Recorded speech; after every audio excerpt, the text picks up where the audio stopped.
Good evening everyone. Good evening sir. Last class recap చేసుకుందాం ఒకసారి. Yes sir. ఈ రోజు ఏం నేర్చుకుంటున్నాం మనము? ఈ రోజు ఫస్ట్ స్ట్రక్చర్ బాలకాండం మొదలు పెడుతున్నాం మనం. సరేనా? Yes sir. Okay. Last questions అడగాల, లాస్ట్ క్లాస్ క్వశ్చన్స్ అడగాల. ఇంట్రొడక్షన్ చెప్పుకున్నాం కదా. Yes sir. రామాయణం ఎవరు రాసిరు?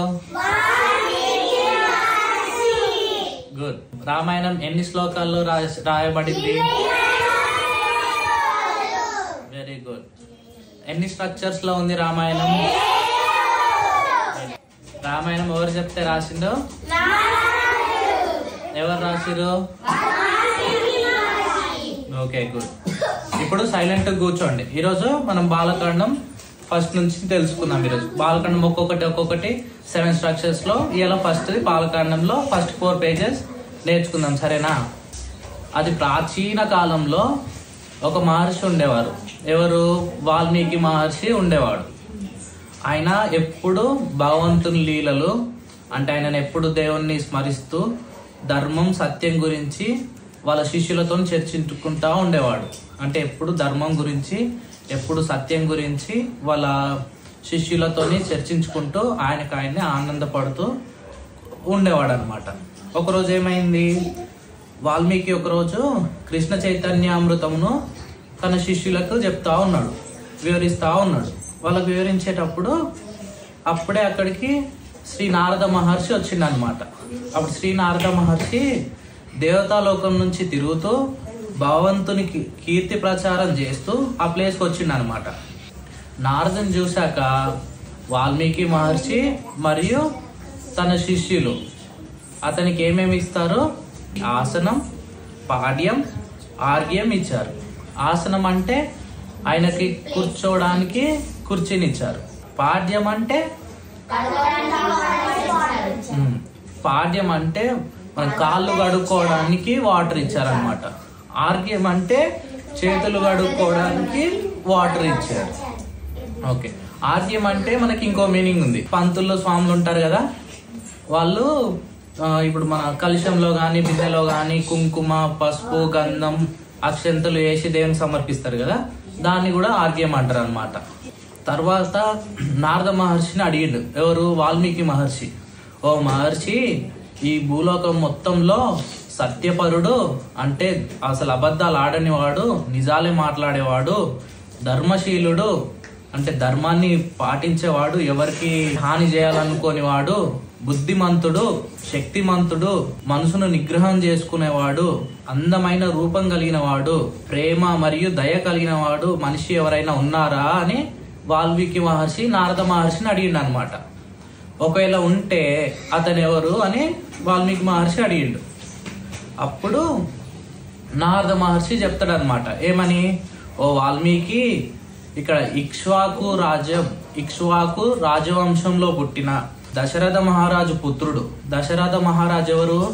రాముని యొక్క తండ్రి. దశరథ మహారాజు యొక్క పుత్రుడు శ్రీరామ అనే రాజపుత్రుడు ఉన్నాడు. ఆయన సకల గుణాలతో కూడిన ఉత్తమ మనిషి.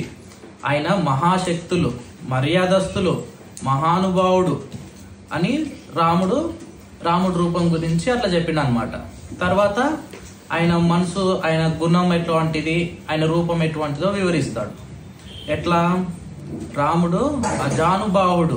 ఆయన కంఠం పైన శంఖంపై ఉన్నట్టుగా 3 మంగళ రేఖలు ఉన్నాయంట. విశాల వక్షస్థలం అంటే గంభీరమైన చెస్ట్, అందమైన నేత్రాలు అంటే బ్యూటిఫుల్ ఐస్ ఉన్నాయంట ఆయనకి. ప్రసన్నమైన ముఖం కలిగిన వాడు అంటే చూడడానికి మంచి ముఖం, చూడడానికి ముత్తుగా అందంగా కనిపించే ముఖం ఉన్నవాడంట. ఆయన సత్యం, ధైర్యం, దయ, వివేకం కలిగిన వాడు. ఆయన సత్యాన్ని పాటించేవాడు, చాలా ధైర్యవంతుడు, దయాగుణస్తుడు, చాలా అందరి మీద దయ, కరుణ ఉండేదన్నమాట. అందరిపైన కైండ్గా ఉండేవాడు. వివేకం కలిగిన వాడు అంటే చాలా తెలివైన వాడు. ఎవరు? శ్రీరాముడు. వేదాలని, శాస్త్రాలని, ఆయుధాలని అన్నింటినీ నేర్చుకున్న గొప్ప పండితుడు అనమాట. ఆయన రూపం గురించి, గుణం గురించి చెప్పింది కదా. ఇప్పుడు మళ్ళీ అలాగే రాముడి యొక్క పర్సనాలిటీ గురించి చెప్తాడు. ఎవరు? నారద మహర్షి. ఎట్లా చెప్తాడు? రామ ధైర్యంలో హిమాలయాలు లాంటి వాడు అంటాడు. రాముడు అంటే ఎంత హిమాలయాలు అంటే కొండలు కదా, పెద్ద పెద్ద కొండలుగా, ధైర్యంలో కొండంత బలం ఉన్నంటి వాడు అని వివరిస్తా ఉంటాడు. శక్తిలో విష్ణు లాంటి వాడు. విష్ణుమూర్తి తెలుసు కదా, విష్ణుమూర్తిలో అతనికి తగ్గట్టుగా అంత శక్తి ఉంది అని చెప్పి వివరిస్తున్నాడు. అందంలో చంద్రుని పోలినవాడు, అంటే ఆయన బ్యూటిఫుల్, ఎంత అందంగా ఉన్నాడు అంటే చంద్రుడితో పోలుస్తున్నాడు అనమాట. చంద్రుడు ఎంత అందంగా ఉంటాడు, అందరికి ఇష్టమే కదా చంద్రుడు, అంత అందంగా ఉన్నాడంట. ఒప్పులో భూదేవిని పోలినవాడు. ఒప్పులో అంటే యాక్సెప్టెన్సీలో, యాక్సెప్ట్ చేయడంలో భూదేవిని పోలినవాడు. సంపదలో కుబేర లాంటి వాడు. కుబేరుడు చాలా ధనవంతుడు అని వింటూ ఉంటారు కదా ఎక్కడైనా. సంపదలో కుబేర లాంటి వాడు అని చెప్పి వర్ణిస్తున్నారు అనమాట. అండ్ ధర్మంలో యమ లాంటి వాడు. యముడు తెలుసు కదా, సినిమాల్లో చూస్తుంటారు కదా మీరు. ధర్మంలో యమ లాంటి వాడు. శ్రీరాముడు సకల గుణ సంపన్నుడు, సర్వలోక కళ్యాణకారుడు. అతడు ప్రజలను ప్రేమతో పరిపాలిస్తాడు అని చెప్పి ఆయన పర్సనాలిటీ గురించి వివరించుకుంటూ అది అక్కడ క్లోజ్ చేస్తాడు అనమాట. తర్వాత ఆయన పర్సనాలిటీ అయిపోగానే రామరాజ్యం గురించి ఎక్స్ప్లెయిన్ చేస్తాడు. రామరాజ్యంలో ఆకలి, కరువు, వ్యసనాలు ఏమీ లేవు. వాళ్ళకి ఆకలి బాధలు లేవు అనమాట.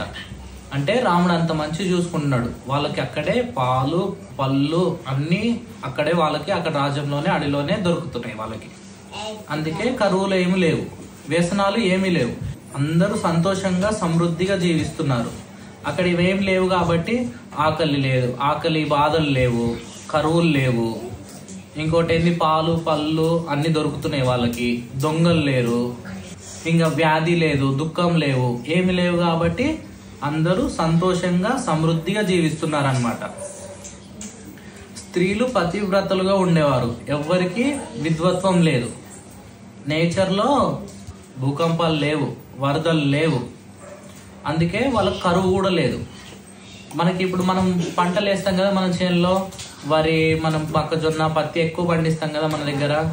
ఎట్లా ఖరాబ్ అయితే, ఎక్కువ వానలు వచ్చి, ఎక్కువ గాలులు వచ్చి, ఒక్కొక్కసారి ఫ్లడ్స్ వచ్చి ఖరాబ్ అవుతుంటాయి.